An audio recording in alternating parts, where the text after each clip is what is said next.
もう私歯にまつわる不幸めっちゃ多いんですよ。ブランコでね、打ってなんか歯が飛んでいったんやんか、半分で歯が欠けて、でそれのなんか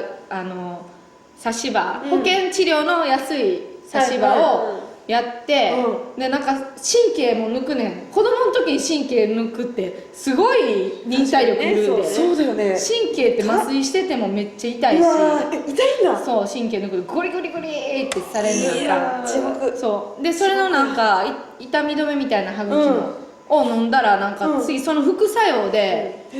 なんか歯茎の奥歯の歯茎、奥の歯茎がベロンベロンになってんな、ベロンベロンになって、なんか分からへんねん、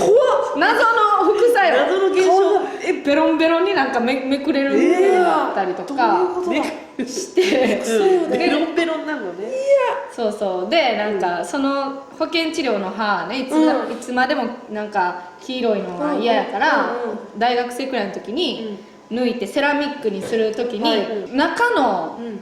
ちょっと生きてる歯がなんかの菌入って腐り出して、でそれをね直しに大阪に帰らなあかんかって、大阪の歯医者でやってもらってたから、でもう普通にいつも通りの感じで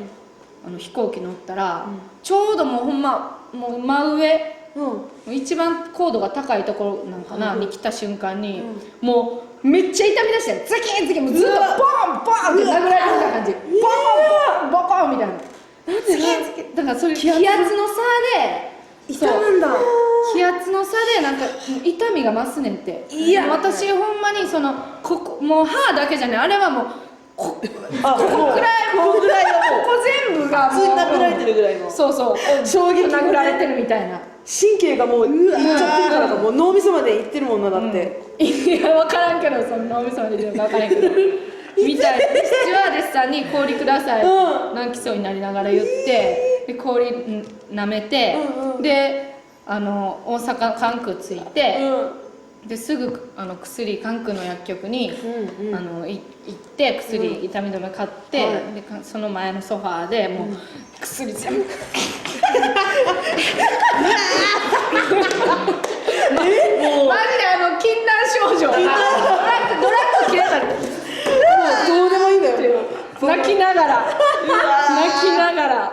お母さんに電話して焼肉行くよって言われたけど、歯痛いから焼肉食べられへんかもしれへんってかわいそうだけど、ありがとう。そう、ほんまもしかして人生で一番痛かったかもしれへん。飛行機は絶対乗ったらあかん、痛み出てる時はもう。そうなんだ。歯だけじゃないんですよ、多分。